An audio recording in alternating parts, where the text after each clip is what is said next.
അഗ്നിജ്വാല A deep love story ഭാഗം 7. ജ്വാല, വാതിൽ തുറക്ക്. പൊന്നു ടെൻഷനോടെ വാതിലിൽ തട്ടുകയാണ്. എന്താടി രാവിലെ തന്നെ കിടന്ന് കാറുന്നേ? അംബിക ദേഷ്യത്തോടെ പൊന്നുവിന്റെ അടുത്തേക്ക് വന്നുകൊണ്ട് ചോദിച്ചു. അമ്മേ, ജ്വാല വാതിൽ തുറക്കുന്നില്ല, അവൾ പേടിയോടെ പറഞ്ഞു. അംബിക സംശയത്തോടെ വാതിൽക്കലേക്ക് നോക്കി. ആ, ശരിയാണല്ലോ, ഞാനും അവളെ നോക്കാൻ എങ്ങോട്ട് വന്നേ? ഇവൾ ഇതുവരെ എഴുന്നേറ്റില്ലേ? അവർ സംശയത്തോടെ ചോദിച്ചു. അമ്മേ, അവളിന്നലെ മഴ ഒരുപാട് കൊണ്ടിട്ടുണ്ട്, ഇനി പനിയെങ്ങാനും പിടിച്ചോ ആവോ? പൊന്നു ടെൻഷനോടെയാണ് പറയുന്നത്. അപ്പോഴാണ് അംബികയും അത് ഓർക്കുന്നത് തന്നെ. ജ്വാല, കഥ തുറക്ക്. വാതിലിൽ ശക്തമായി കൊട്ടിക്കൊണ്ട് അംബിക വിളിച്ചു. അല്പനേരം കഴിഞ്ഞതും ജ്വാല വന്ന് വാതിൽ തുറന്നു. മുന്നിൽ നിൽക്കുന്ന അവളെ അംബിക അല്പം ഗൗരവത്തിൽ തന്നെ നോക്കി. കുളി കഴിഞ്ഞ് തലയിൽ ഒരു തോർത്തും കെട്ടിവെച്ചിട്ടുണ്ട് ജ്വാല. അംബിക അവളെ നോക്കുന്നത് കണ്ടതും ജ്വാലയുടെ തല താഴ്ന്നുപോയി. എന്താ കുട്ടി ഇത്? സമയം 7 മണി കഴിഞ്ഞുല്ലോ, ഇപ്പോഴാണ് എഴുന്നേക്കുന്നേ? അവർ ഇഷ്ടക്കേടോടെ ചോദിച്ചു. അവരുടെ ശബ്ദത്തിലെ ഇഷ്ടക്കേട് ജ്വാലയ്ക്ക് വ്യക്തമായി മനസ്സിലായി. അവൾ അവരുടെ മുഖത്തേക്ക് നോക്കി. അമ്മായി, അത് എനിക്ക് ഇന്നലെ രാത്രി പനിച്ചായിരുന്നു, ഒട്ടും വയ്യായിരുന്നു എനിക്ക്. പിന്നെ ഒരു ടാബ്ലറ്റ് കഴിച്ചിട്ടാ കിടന്നേ. ഇപ്പോഴും അത്ര ശരിയായിട്ടൊന്നുമില്ല, തലയൊക്കെ വേദനിക്കുന്നുണ്ട് എനിക്ക്. കുളിക്കായിരുന്നു ഞാൻ, അതാ വാതിൽ തുറക്കാൻ വൈകിയേ. അത്രയും പറഞ്ഞപ്പോഴേക്കും അവളുടെ കണ്ണുകൾ നിറഞ്ഞിരുന്നു. അംബിക അവൾ കാണാതെ ചുണ്ടൊന്നു കോട്ടി. അയ്യോ, പനിക്ക്? എന്നിട്ട് എന്താടി എന്നെ ഒന്ന് വിളിക്കാതിരുന്നേ? ഞാൻ വന്ന് നോക്കിയെന്നല്ലോ നിന്നെ. പൊന്നു സങ്കടത്തോടെ അവളുടെ കയ്യിൽ പിടിച്ചു. ജ്വാല കണ്ണു തുടച്ചുകൊണ്ട് അവളെ നോക്കി പുഞ്ചിരിച്ചു. എന്നിട്ട് വേണം നിനക്കും കൂടി പകരാൻ. അത്രയ്ക്കൊന്നും ഉണ്ടായി കാണില്ല, അല്ലെങ്കിലും ഇടയ്ക്കൊന്ന് പനിക്കുന്നതൊക്കെ നല്ലതാ, അംബിക താല്പര്യമില്ലാതെ പറഞ്ഞതും പൊന്നു അവരെ തുറച്ചു നോക്കി. അവർ അവളിൽ നിന്നും മുഖം തിരിച്ചു. വെയ്യെങ്കിൽ പിന്നെ എന്തിനാടി തല നനച്ചേ? ഇനി അധികാവില്ലേ? പൊന്നു തുണി കൊണ്ട് കെട്ടിവെച്ച അവളുടെ തലമുടിയിലേക്ക് നോക്കിക്കൊണ്ട് ചോദിച്ചു. അതെങ്ങനെ ശരിയാവും? കുളിക്കാതെ ഈ വീട്ടിൽ അടുക്കളയിൽ കയറാൻ പാടില്ലെന്നറിഞ്ഞൂടെ? അംബിക ഗൗരവത്തോടെ ചോദിച്ചു. പൊന്നു പല്ലുകടിച്ച് അവരെ നോക്കി.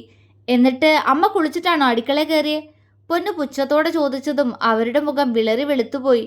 അവർ പൊന്നുവിനെ തുറച്ചു നോക്കി. ഇവളി വീടിന്റെ മരുമകള് കൂടി ആവേണ്ടതാ, അതുകൊണ്ട് ജ്വാല കുളിച്ചിട്ടേ ഈ റൂമിൽ നിന്ന് പുറത്തേക്ക് ഇറങ്ങാൻ പാടുള്ളൂ, അംബിക ഗൗരവത്തോടെ മുരണ്ടു.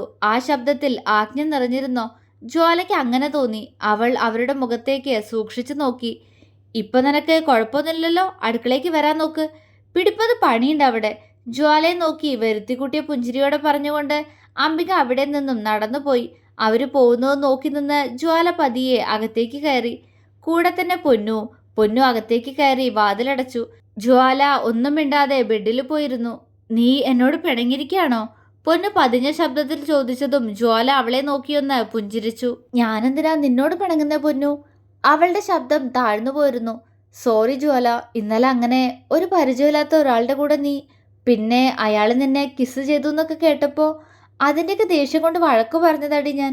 സോറി, നിനക്ക് സങ്കടമായെന്ന് എനിക്കറിയാം, പൊന്നു കുറ്റബോധത്തോടെ പറഞ്ഞു. ജ്വാല അവളുടെ മുഖത്തേക്ക് വെറുതെ നോക്കിയതേയുള്ളൂ. ജ്വാല, പൊന്നു സങ്കടത്തോടെ വിളിച്ചു. പൊന്നു, ഞാൻ അങ്ങനെയൊന്നും ചെയ്യാൻ പാടില്ലായിരുന്നു അല്ലേ? എനിക്ക് അറിയില്ലടി ആ നിമിഷം എനിക്ക് എന്തു പറ്റിയെന്ന്, അവൾ കണ്ണു നിറച്ചുകൊണ്ട് പൊന്നുവിനോട് പറഞ്ഞു. പൊന്നു അവളെ സങ്കടത്തോടെ നോക്കി. ആരാണ് അയാൾ? അയാളുടെ പേര്, നാട് ഒന്നും അറിയില്ല എനിക്ക്. പക്ഷേ ആ കണ്ണുകൾ, അതിനു മുന്നേ ഞാൻ എവിടെയോ കണ്ടതുപോലെ. എൻ്റെ തലതൂർത്തി തന്നപ്പോൾ ആ കണ്ണുകളിൽ നിറഞ്ഞു നിന്നത് വാത്സല്യമായിരുന്നു, എൻ്റെ അച്ഛയെ പോലെ.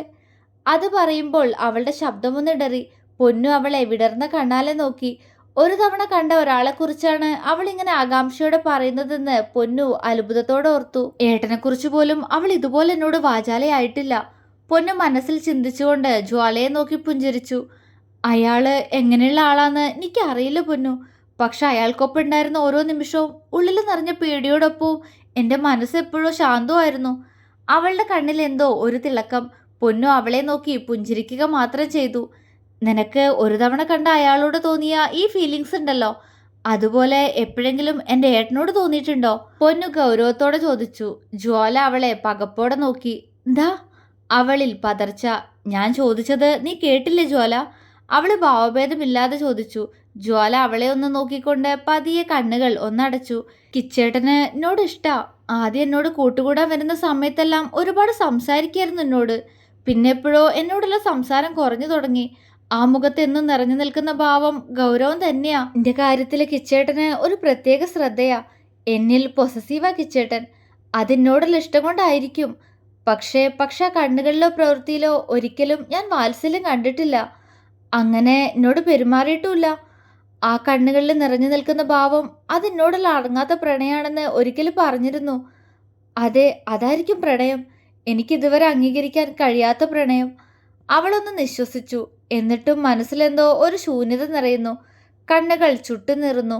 അവൾക്ക് കരയാൻ തോന്നി, കാരണം പോലും അറിയാതെ. അവളെ തന്നെ നോക്കി നിന്ന പൊന്നുവിന് അവളുടെ മനസ്സിൽ ഇപ്പോൾ എന്താവുമെന്ന് ഊഹിക്കാൻ കഴിയുമായിരുന്നു. ആരെങ്കിലും ഒരിത്തിരി സ്നേഹം കൊടുത്താൽ മതി, അവളതിൽ വീണുപോവും. അത്രയ്ക്ക് പാവാ എൻ്റെ ജ്വാല. അതുകൊണ്ടാണല്ലോ ഇപ്പോഴും ഏട്ടന്റെ മനസ്സിലെ ചതി അവൾക്ക് മനസ്സിലാവാത്തെ.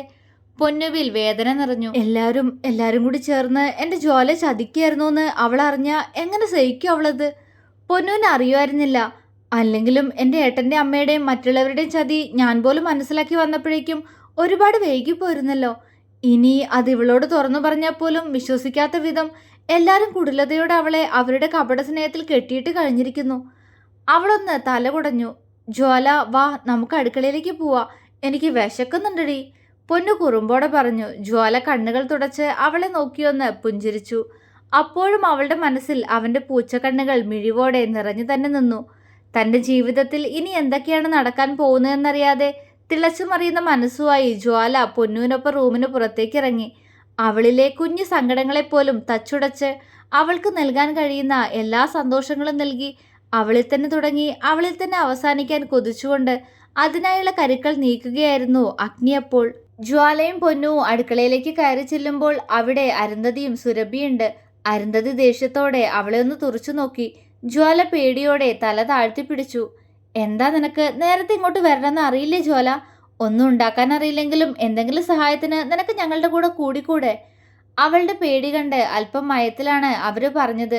സുരഭിക്ക് ദേഷ്യമാണ് തോന്നിയത്.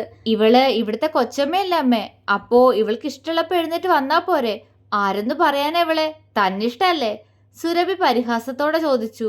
ജ്വാല മുഖമുയർത്തി അവളുടെ മുഖത്തേക്ക് നോക്കി. പൊന്നു സുരഭിയെ തറപ്പിച്ചു നോക്കുന്നുണ്ട്. പക്ഷേ സുരഭിയുടെ മുഖത്ത് സ്ഥിരമുള്ള ഭാവം പുച്ഛം തന്നെയാണെന്ന് തോന്നിപ്പോയി പൊന്നുവിന്. അതെന്താ ചേച്ചിക്ക് ഇവരെ സഹായിച്ചാൽ പറ്റില്ലേ? കുളിച്ചിട്ടില്ലെങ്കിലും ഡെയിലി മേക്കപ്പ് ഇട്ട് രാവിലെ അടുക്കളയിൽ വന്ന് നിൽക്കുന്ന കാണാലോ. ചേച്ചി ഒരു പാത്രം കഴുകി വെക്കുന്ന പോലും ഞാനിന്ന് വരെ കണ്ടിട്ടില്ല. കഴിക്കാൻ വേണ്ടി മാത്രമല്ലേ ഇങ്ങോട്ട് വരാറുള്ളൂ. അങ്ങനെയുള്ള ചേച്ചി എന്തിനാ വെറുതെ ജ്വാലയെക്കുറിച്ച് കുറ്റം പറയുന്നേ? പൊന്നുവിന്റെ അമർഷം മുഴുവൻ ആ വാക്കുകളിൽ ഉണ്ടായിരുന്നു. മുഖത്തെ ചോര മുഴുവൻ വറ്റിയതുപോലെ സുരഭി വിളറിപ്പോയി. ഡി, അവള് പൊന്നുവിന് നേരെ കൈ ചൂണ്ടി. ഒന്ന് പോയേ ചേച്ചി, എന്നെ ഇതൊന്നും കാണിച്ച് പേടിപ്പിക്കാന്ന് കരുതണ്ട.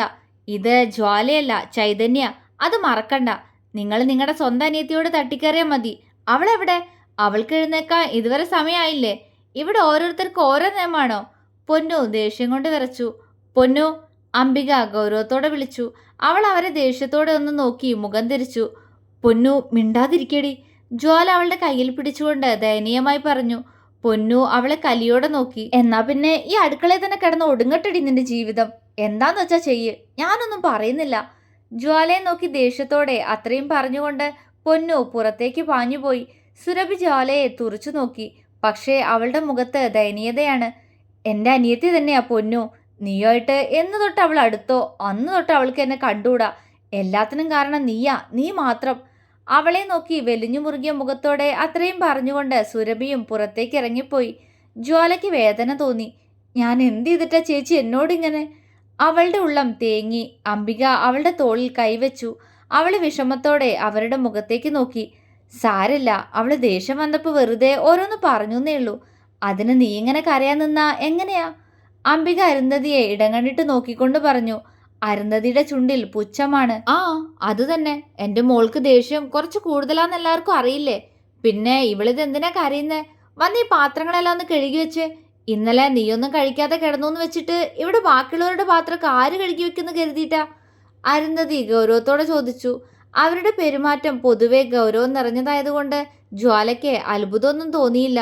അവള് തലകുലുക്കിക്കൊണ്ട് ബേസിന്റെ അടുത്തേക്ക് നടന്നു. അമ്മേ!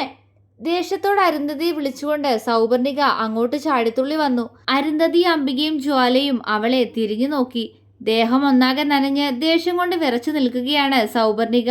അവളുടെ കണ്ണുകൾ കലങ്ങി ചുവന്നിട്ടുണ്ട്. മൂന്നാളും അവളെ മിഴിച്ചു നോക്കി. അയ്യോ, നിനക്കിത് എന്താടി പറ്റിയേ? കുളിച്ചിട്ട് വേഷം മാറാതെയാണോ ഇറങ്ങിപ്പോന്നെ? അരുന്ധതി അവളെ കൂർപ്പിച്ചു നോക്കി. അംബികയ്ക്ക് അവളുടെ കോലം കണ്ടിട്ട് ചിരിയാണ് വന്നത്. സൗപർണിക അരുന്ധതിയെ തറപ്പിച്ചൊന്ന് നോക്കി. എന്താടി നീ ഇങ്ങനെ നോക്കുന്നേ? അവളുടെ നോട്ടം കണ്ട് അരുന്ധതി നെറ്റി ചുളിച്ചു. അവൾ അംബികയെ നോക്കി. അമ്മായി, നിങ്ങളുടെ മോൾ എന്നെ ഈ കോലത്തിലാക്കിയേ. ഉറങ്ങിക്കിടന്ന എന്റെ ദേഹത്ത് അവള് വെള്ളം കൊണ്ടുവന്ന് ഒഴിച്ചു. അവള് ദേഷ്യത്തോടെ അംബികയ്ക്ക് നേരെ ചീറി. ജ്വാലയ്ക്ക് ചിരി വന്നുപോയി. അവള് പെട്ടെന്ന് തിരിഞ്ഞു നിന്നു. പൊന്നു ഇവിടുന്ന് ചാടിത്തുള്ളി പോകുന്നത് കണ്ടപ്പോഴേ അവള് സൗപർണികയുടെ അടുത്തേക്കാണെന്ന് ജ്വാലയ്ക്ക് തോന്നിയിരുന്നു. പക്ഷേ പെണ്ണ് ഇങ്ങനൊരു പണിയൊപ്പിക്കുന്ന അവള് കരുതിയിരുന്നില്ല. ചുണ്ടിൽ വിരിഞ്ഞൊരു പുഞ്ചിരിയോടെ ജ്വാല പാത്രം കഴുകാൻ തുടങ്ങി. അംബികയും അരുന്ധതിയും സൗപർണികയെ ഓരോന്ന് പറഞ്ഞ് ആശ്വസിപ്പിക്കുന്നത് അവൾ അപ്പോഴും കേൾക്കുന്നുണ്ടായിരുന്നു. തുടരും.